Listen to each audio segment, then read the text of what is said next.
My name is Gunnar Civil, and I am interviewing Julie Smith about the Civil Rights Movement. Julie, how old were you during the Civil Rights Movement? Maybe like teens to early 20s. All right, thank you. Did you have any relation to the Civil Rights Movement as a member or maybe a protester of the movement? I went to the University of Mississippi, and I went there not knowing that this was a bastion of prejudice and racism, and that it was about to be integrated. And so the minute I arrived there, people were saying things like, Meredith is coming, Meredith is coming. I had no idea what they were talking about. But, of course, I guess you know that they meant James Meredith, right? Yes. About James Meredith, yeah. What was the reaction on campus to James Meredith? So, people explained to me what was going to happen. And so, what happened was the school didn't want to let him in. And the governor, who was this terrible racist named Russ Barnett, didn't want to let him in, and they fought it. And what happened was that Meredith was sent to register at a building called the Lyceum with a guard of federal marshals, lots of federal marshals. And they stood around the building, the Lyceum, as he was to come and be registered. And what happened was all these students gathered outside the Lyceum, and I was one of them. And the reason I was is because I was with some people who said, let's go and see what's going on over there. Well, it turned out that these people did not want Meredith there, and they were yelling and, I don't know if they were throwing things, or I just can't even remember that part. What I do remember is that the federal marshals fired tear gas. Oh, wow. So I was tear gas before, and then what happened was that, of course,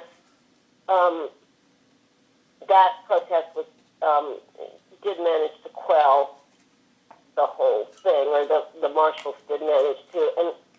But then, for the first semester that Meredith was there, they literally occupied the campus. They were there with jeeps and things to make sure that he got to class.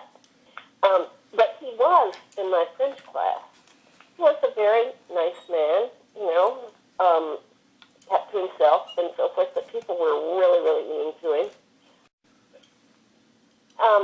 They were horrible to him, but really, just in those kind of small ways, he did manage to educate the university, and then later there was another black student named Cleve Donaldson, I think was his name, who came the next semester, and he was the one that I guess did live on campus, and everybody would talk about the things that the guys did. They would, when he would leave, they would go through his things and they would tie his socks and his underwear in knots and just sort of harassing things.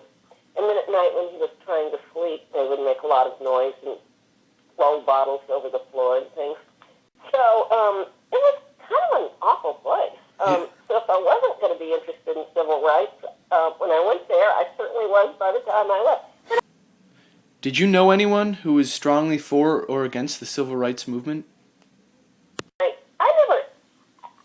I didn't know what I was walking into, and I was really amazed by it all. And so, I had two roommates that I didn't know. They were very nice, and imagine my shock when they bragged about being, quote, card-carrying members of the White Citizens Council. It's like a precursor to the Ku Klux Klan. I don't think it was Klan, but I expect it to, Yeah, maybe not quite as severe, but... Exactly, that kind of thing.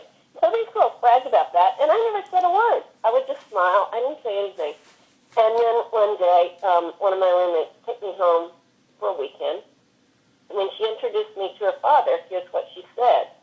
She said, this is Julie. She's an integrationist. Well, I never said that. I never said a word about it, but, that culture was such that if you weren't with them, you must be against them in some strange fashion. I'm happy to tell you that Mississippi has loosened up a lot. Yeah. It's like that anymore. So that was my first brush with it in real life. But I think that attention switched from, of course, Martin Luther King was murdered in the next few years, but then there was so much going on at once. The civil rights and protests of the Vietnam War, it almost all got mashed up together. It was an incredible time of upheaval. Were you ever influenced to follow Martin Luther King or Malcolm X? Okay. I see what you're saying. Well, I've never been much of an activist. I have to say, I did participate in a number of anti-war marches later on, but I never was particularly an activist. However, I will say that I read the autobiography of Malcolm X. I read that quite early on, and I was really impressed with it, and I think that was a very early influence about how I felt about things. Uh-huh. Because although I was very much in favor of the civil rights movement, I wasn't really active in it. Yes. Would you say that you supported Malcolm X or Martin Luther King, like one more than the other? No. You couldn't see.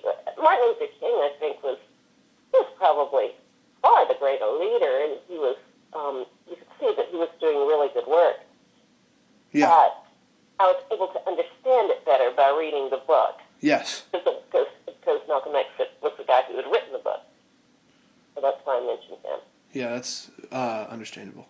But I didn't like the Muslims, the black Muslims at all. I thought that was a very scary kind of organization. And I guess, they might, now I just think of them as regular Muslims. But in those days, they were like, they were militant. And do you have any, or I know you knew there were people in your sorority and who were very much against the civil rights movement. Do you know what the reasoning for being against the civil rights movement, being against it was?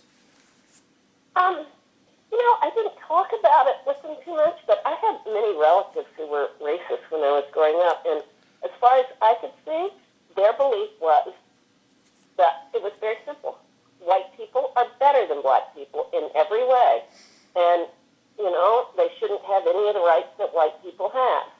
It was really brutal. Yeah, it's terrible. It wasn't like there was any real argument made. It was just Yeah. that, I could go into much nastier things that people would say, like, black people are animals and they smell and awful things. And they didn't, they used the N-word too. I'm just cleaning it up a little. Yeah. They were just very hateful. Yeah. And yet, when I say that, I don't really mean that they were awful people all the way through, but they had grown up believing this thing, and it never occurred to them to question it. Yeah, because everyone around them believed in it, so they Believed the same thing, Yeah. exactly. Yeah. Yeah, that's wow. Well, thank you very much. Well, you're very welcome. Yeah, you've been a great help.